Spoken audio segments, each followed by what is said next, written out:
Superstitions and traditions abound around the sick, dying and the newly dead. These customs and beliefs are tied not only to a love of the person, but also from fears that the dearly departing will haunt the home or become a malevolent force. One way in which a household or community would be able to prepare for such matters was through the divination of omens. Omens are a phenomena that will occur as a forewarning to an event such as sickness, death or misfortune. Paying heed to these omens would give the witness a chance to prepare rituals or formulas to ease or mitigate the impending death. In this Fast Folklore, we are exploring birds as omens of death.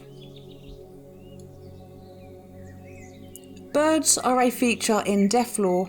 Perhaps it's because of their graceful abilities to swiftly and skillfully reach the heavens that we see them not only as transporters and guides to the dead, but as presagers of the coming of the end of life.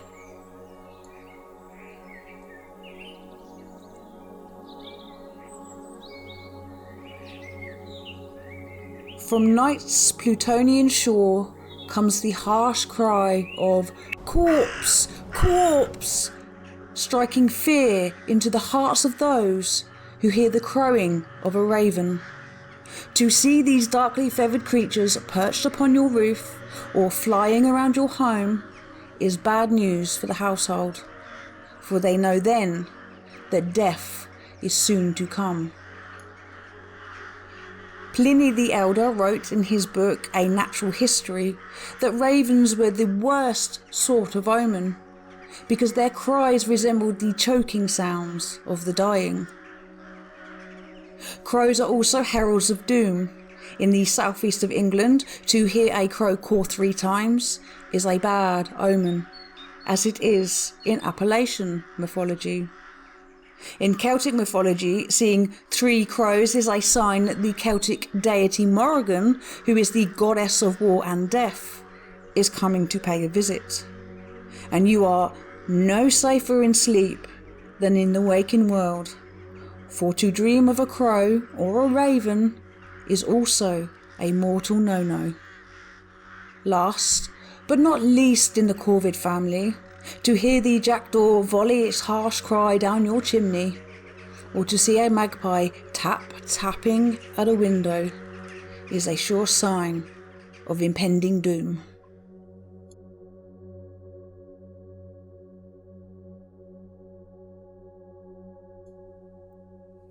To hear the hoot of an owl in the depths of the night, to see it sitting atop the roof of your house, or for it to fly past a bedroom window, is a sign that death will soon come knocking.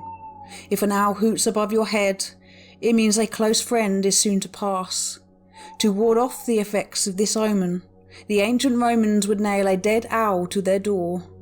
You could also take all of your clothes off and turn them inside out. In the Middle Ages, you could thrust iron into a fire or bury it. Salt and vinegar were also thrown into fires as protective agents. It had been a long-held belief in the medieval period that both iron and salt were protective aids against malicious, supernatural creatures and the influences of a witch's magical workings. Therefore, using an iron implement in a ritual, such as thrusting an iron-headed shovel into the ground, could potentially neutralize the effects of the omen. This is shown in an old Southern American rhyme. When you hear a screech owl honey in the sweet gum tree, it is a sign as sure as you're born a death is bound to be. Unless you put the shovel in the fire mighty quick, for to conjure that old screech owl takes care the one that's sick. Other harbingers of death are swallows, whose cry down your chimney mirror that of the jackdaw. Blackbirds, who like corvids are feared for their dark plumage, are also symbols of sorrow. If they caw at you, you are the next victim of death.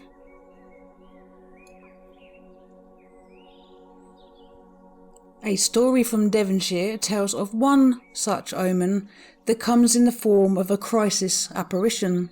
A crisis apparition is a form of spiritual entity that will appear to a family or person in times of distress such as sickness and death. In this case, the apparition comes in the form of a bird and appears frequently to the members of the Oxenham family. The Oxenham family, headed by James Oxenham, are an ancient family who owned a farm situated in South Taunton. The first victim of this family apparition came in 1635 and was the eldest son, John, who was a strapping lad who suddenly fell ill. As he lay sick in his bed, the apparition in the form of a bird appeared and hovered over his bed. 2 days later, he died. A tract of 1641 called A True Relation of an Apparition described the event as: "To whom 2 days before ye healed up his soul to God, there appeared in the likeness of a bird with a white breast, hovering over him." The death omen was witnessed by 2 others who were sitting in with him. 2 days later, John's sister-in-law, Thomasine, had the same visitation and died. 2 days yet again passed, and the Thomasine's 8-year-old sister, Rebecca, was visited, and she too passed from this earthly realm. Sadly, so did Thomasine's infant child, who had the misfortune of being hovered over by the blighting birdie. 4 other family members fell sick too, but were not visited by the feathery doomsayer and recovered. This wasn't the end for the horrible harbinger. In 1743, William Oxenham saw the bird hovering outside his window. A brave man thought himself to be, and claimed he would cheat the bird of its ill omen. But, laughing it off as mere bunkum, did William no good. And he too succumbed to the perilous portent. Reappearing in 1821, the bird appeared and flew across the room and into a chest of drawers. The last known appearance came in 1873. Another one of the Oxenham family witnessed a white bird perched upon the tree outside his chamber window, and a week later, as he lay in his sick bed, sinking into death, the disembodied sounds of a bird's wings could be heard fluttering in the room. There are many family-owned crisis apparitions who appear to warn of coming deaths in a family, but we will go further into those another time. For now, keep your eyes and your ears peeled for our feathery friends, for they could be trying to tell you something.